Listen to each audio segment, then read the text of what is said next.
Hello everyone, welcome to my channel. This is study with Chandni. आज मैं जो poem आप सबको पढ़ाने जा रही हूँ उस पोएम का नाम है नो मैन आर फॉरेन। इस पोएम का जो पोइट है उनका नाम है जॉन कीट्स। चलिए पोएम को पढ़ाने से पहले थोड़ा जॉन कीट्स के बारे में जान लेते हैं। John Keats was an English romantic poet and author of 3 poems considered to be among the finest in English language. He was born on 31st October 1795. He died on 23rd February 1821. तो John कीट एक English poet है। उन्होंने वो 3 poems लिखा है, 3 poems उन्होंने लिखा है।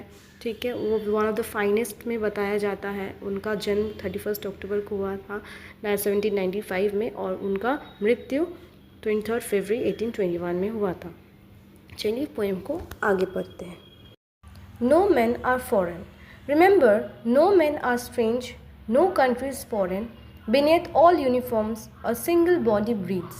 Like ours, the land our brothers walk upon is like this, in which we all shall lie. इस फर्स्ट स्टैंजा में कहा गया है कि हमें हमेशा याद रहना चाहिए, जो पोइट है वो कह रहे हैं हमें हमेशा याद रहना चाहिए कि कोई भी कंट्री जो होता है वो फॉरेन नहीं होता है और कोई भी इंसान जो होता है वो स्ट्रेंज नहीं होता है। ये जो हमारे बॉर्डर्स है ना, हर एक डिफरेंट कंट्रीज़ का जो बॉर्डर्स बनाया गया है वो बॉर्डर्स को हमें हटाना चाहिए। क्यों? ताकि सब एक साथ रह सके। जब बॉर्डर्स हट जाएंगे तो ही हम लोग बता सकते हैं, तो ही हम लोग कह सकते हैं कि कोई भी कंट्री फॉरेन नहीं है। क्योंकि ये बॉर्डर्स की वजह से हम लोग कहते हैं कि वो कंट्री फॉरेन है, वो कंट्री फॉरेन है। पर ये बॉर्डर्स अगर हम लोग रिमूव कर देते हैं हर एक कंट्री से तो कोई भी कंट्री को हम फॉरेन नहीं कह सकते हैं। क्योंकि ये जो कंट्री है, यहाँ का जो लैंड है ये सबका लैंड है। ये जो जगह है ये हर एक इंसान के लिए है। और अगर बाउंड्रीज ही नहीं रहेगा, कोई बॉर्डर्स ही नहीं रहेगा तो हम जो इंसान हैं वो हमेशा हर एक जगह फ्रीली मूव कर सकते, फ्रीली जा सकते हैं। कहीं पे कोई रोक नहीं होगा, कहीं पे कोई दिक्कत नहीं होगी, तो हम लोग आराम से ऐसे रह सकते हैं। पोएट जो है वो चाहते हैं कि वो जो पूरा इंटायर अर्थ में जो भी लोग रहते हैं, हर एक लोग जो रहते हैं यहाँ पे सब एक साथ रहे। यहाँ पे कोई बाउंड्रीज़ ना रहे, कोई भी दायरा ना रहे कि वो इंसान उस बाउंड्रीज़ को क्रॉस नहीं कर सके। तो पोइट चाहते हैं कि सब जितने अर्थ में जितने लोग हैं वो सब एक साथ रहे और कोई बीच में रोक न रहे। इसी तरह से जो सोल्जर्स होते हैं वो जो यूनिफॉर्म्स पहनते हैं, हर एक डिफरेंट कंट्रीज़ का अलग अलग यूनिफॉर्म्स होता है। लेकिन उससे क्या होता है, उससे ये तो बोल सकते हैं कि वो अलग कंट्री के हैं, लेकिन क्या वो इंसान अलग हो सकता है? इंसान तो सेम है। इंसान से भले ही वो यूनिफॉर्म पहन के वो दूसरे कंट्रीज़ के लग सकते हैं, पर इंसानियत जो है एज ए ह्यूमन बींग वो तो सेम है।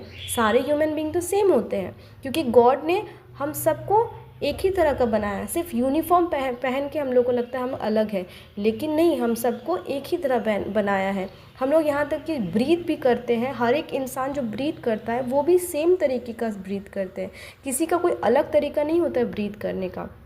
इसलिए पोइट जो है वो कह रहे हैं कि ये जो सोल्जर्स हैं जितने सारे, ये सोल्जर्स अगर यूनिफॉर्म नहीं पहनते हैं तो ये सब भाईचारा ही लगेंगे।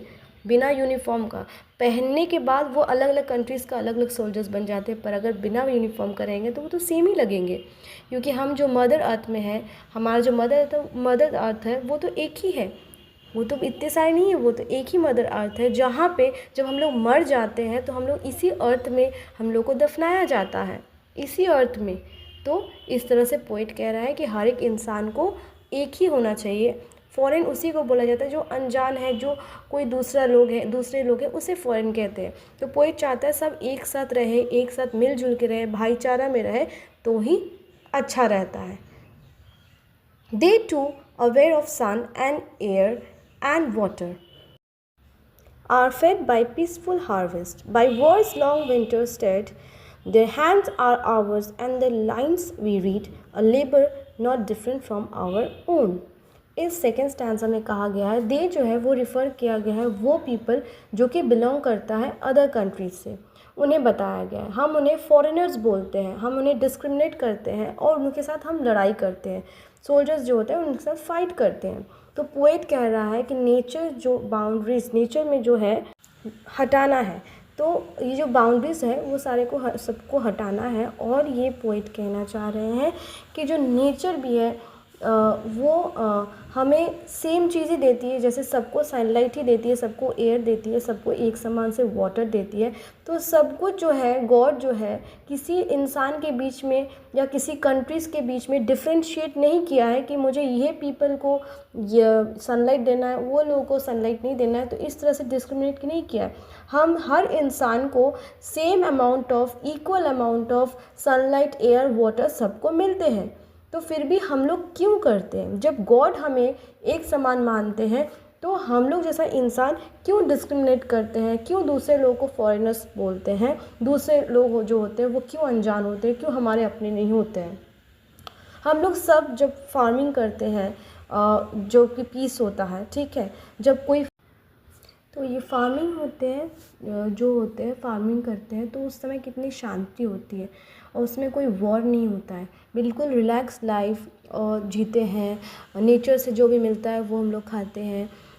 इवन जब वॉर होता है तब हर एक इंसान को खाने का दिक्कत होता है। विंटर में हर एक इंसान को खाने का दिक्कत होता है। ऐसा नहीं कि कुछ ही लोग को होता है, कुछ लोग को नहीं होता है, सबको सेम चीज़ें फेस करने पड़ते हैं, ठीक है। तो क्या होता है, अगर उस समय वॉर के टाइम पे कोई एक कंट्री नहीं खाता है तो जिसका वॉर हो रहा है वो भी कंट्री को खाना नहीं मिलता है, तो दोनों को ही दिक्कत होता है।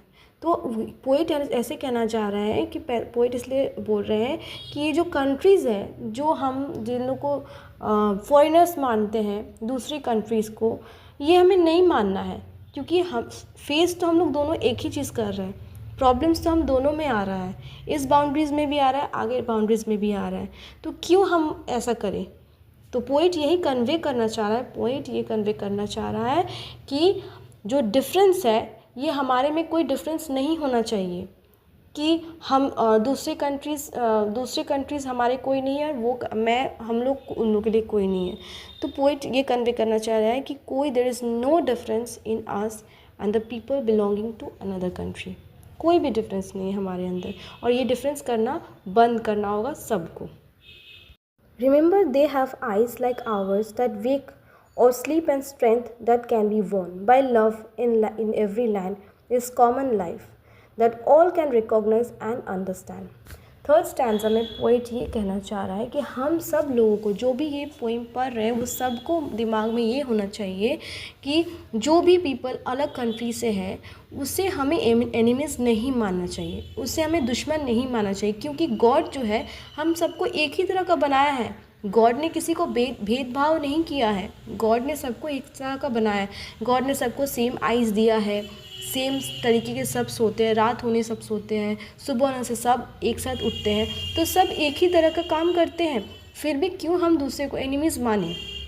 ये इस तरह से क्या है, वो बोलना चाह रहा है कि इस तरह से सबके अंदर प्यार फैलाओ, सब कोई एक साथ रहो, ताकि आगे किसी के अंदर ऐसा ना हो कि वो कोई अलग है, हम कोई अलग है, ऐसा ना हो। सब कोई एक साथ रहे, यूनिटी के साथ रहे। ये अर्थ में भगवान, जब गॉड जो है, जब किसी के बीच में कुछ डिफरेंस नहीं किया है, तो हम इंसान कौन होते हैं जो डिफरेंस कर सके? और वो ये कहना चाहते हैं कि हम सब में जितने इंसान हैं, जितने लोग हैं, हम सब में एक चीज़ कॉमन है, वो है लाइफ। लाइफ का मतलब होता है लिविंग। तो ये हमें याद रखना चाहिए, हमें सोचना चाहिए कि हम सबका हम लोग अगर फीलिंग्स है हमारे अंदर, तो हमें ये होना चाहिए जो हमारा जो लाइफ है वो सबका सेम है। तो इस तरह से हमें रियलाइज़ करना होगा कि जब सब कुछ, तो किस लिए वॉर करना है, क्यों फाइट होना है, जब सब सेम है, इंसान भी सेम है, ज़िंदगी भी सबका सेम है, आँखें सेम है, सोना सेम है, उठना सेम है, तो फिर ये फाइट्स क्यों, ये वॉर्स क्यों अपने बीच में? ये वॉर्स क्या कभी अच्छा ही होता है? ये वॉर्स क्या हमारे लिए कुछ उससे कुछ खुशी मिलती है? क्योंकि कोई भी वॉर होता है तो सामने वाला के भी उतना ही हर्ट होता है जितना इधर का भी होता है। दोनों साइड का ही सब कुछ डिस्ट्रॉय हो जाता है, सब ख़त्म हो जाता है। तो वो क्या अच्छा होता है? बिल्कुल ही नहीं अच्छा होता है। वॉर्स कभी अच्छा नहीं हो सकते, क्योंकि वॉर्स होने से खाने की कमती होती है, कितने लोग मरते हैं, दोनों साइड के लोग मरते हैं। तो इससे बेटर है कि सब अपना एक मानो, सब इंसान एक होके चलो, किसी में कोई भेदभाव मत करो, तो ही आगे ज़िंदगी सबका अच्छा हो सकता है और कभी भी लाइफ में वॉर होगा ही नहीं। Fourth stanza. Let us remember whenever we are told to hate our brothers, it is ourselves that we shall dispose us. Betray, condemn, remember who we take arms against each other.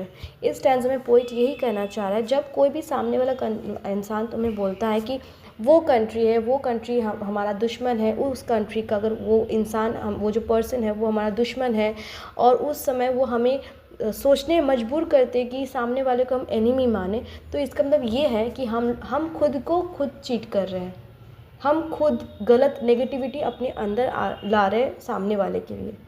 तो इससे क्या होता है, इससे war होते हैं, और वो जो वॉर होते हैं दोनों ही पार्टीज़ का वॉर लॉस होता है, दोनों पार्टीज़ में ही लॉस होता है। और इसीलिए पोइट कहना चाह रहे हैं कि वॉर किसी चीज़ का हल नहीं होता है। पीसफुली हम लोग सब कुछ कर सकते हैं, वॉर करने से ही सब कुछ ठीक होता है ऐसा नहीं है। वॉर करने से कुछ भी ठीक नहीं होता है, उल्टा और ख़राब होता है। कितने लोग मर जाते हैं, कितने फैमिलीज़ अलग हो जाते हैं। तो पोइट यही बार बार कन्वे करना चाह रहा है कि प्लीज़ वॉर मत करो, वॉर से कुछ नहीं होता है। और इसीलिए बोल रहा है जब भी कोई वेपन्स कोई भी अपना हाथ में उठा लेता है ना, और वेपन्स उठा लेता है एक दूसरे के लिए और सामने पार्टी के लिए, तो दोनों में से कोई ना कोई मरता ही है। तो ये चीज़ नहीं करने बोल रहे वो, कि ये सब स्टॉप करना है, पीसफुली सब कुछ करो, but war is not the favour, is not our favour. ठीक है, तो next answer. It is human earth that we defile our hells of fire and dust outrage the innocence of air that is everywhere our own. Remember, no men are foreign and no countries are strange. Poet यहाँ पे last stanza में यही कहना चाह रहे हैं कि हमें हमेशा दिमाग में यही रहना चाहिए, जब भी कोई भी वेपन्स हम उठाते हैं सामने वाले के अगेंस्ट, तो हमारे अर्थ को हम डर्टी करते हैं। किस तरह से डर्टी करते हैं, इन्हें मार कर डर्टी करते हैं। हमारा अर्थ कितना अच्छा है, हमारा नेचर कितना खूबसूरत है, कितने अच्छे पेड़ पौधे हमें फ्रेश एयर देती है, और वहाँ पे हम लोग अर्थ में अपना वेपन्स उठा रहे हैं और सामने वालों को मार रहे हैं, उनका बॉडी गिर रहा है अर्थ के ऊपर, तो अर्थ तो डर्टी हो रहा है। तो जब भी वॉर होते हैं तो ब्लड तो होते ही हैं सब जगह, फायर भी होते हैं, डेथ भी होते हैं। तो ये जो है ये नहीं होना चाहिए, क्योंकि ये जो डेड बॉडीज़ है ये अर्थ के लिए नहीं है, ये एक इम्प्योर है। क्योंकि ये किसी को मार के, जो मरते हैं ना ऐसे ही नेचुरली मर जाते हैं एक एज में जाके, वो अलग बात है। लेकिन जिसको मारा जाता है, जो इंसान को वेपन से मारा जाता है, और वो जब गिरते अर्थ में और उनका जो ब्लड आता है वो अर्थ को डर्टी करते हैं, अर्थ को इम्प्योर करते हैं। तो ये नहीं होना चाहिए। और जो फायर होते हैं एयर में, जो भी वॉर में जब स्मोक निकलता है, डस्ट पूरा एयर में फील हो जाता है, तो ये क्या होता है, ये डर्टी होता है, क्योंकि ये पोल्यूट कर देता है हमारा जो प्योर एयर है ना, उसको गंदगी कर देता है। तो क्यों करना, ये नहीं करना है। तो ये सारी चीज़ पोएट मैसेज से कन्वे करना चाहते हैं कि प्लीज़ वॉर बंद करो। और फाइनली वो एंड करते हैं सेम लाइन बोल के कि remember no men are foreign and no countries are strange. मतलब कोई भी मैन फॉरेन नहीं बोल सकते, हम लोग किसी कंट्रीज़ को स्ट्रेंज नहीं बोल सकते। मिलके रहो और खुश रहो और अच्छे से रहो। कुछ वर्ड मीनिंग्स है, that is starve, die of hunger because of non ability of food, disposes to put one out of possession and betray, to cheat, condemn, criticize, outrage, any gross violation of law and decency, defile, to make foul or dirty. I hope आप सबको मेरा ये poem अच्छा लगा हो, मेरा पढ़ाना अच्छा लगा हो, समझना आया हो। अगर कुछ भी समझ में नहीं आता है, डाउट होता है, तो प्लीज़ मुझे कमेंट ज़रूर कीजिएगा, मैं हेल्प करने के लिए तैयार हूँ। प्लीज़ मुझे सब्सक्राइब कीजिए, लाइक कीजिए और शेयर कीजिए, बहुत ज़रूरी है। तो ही मैं आप सबको और वीडियोस में भेज सकती हूँ, और वीडियोस बना के आपको मैं पढ़ा सकती हूँ, अगर आपका सपोर्ट रहा तो। Thank you.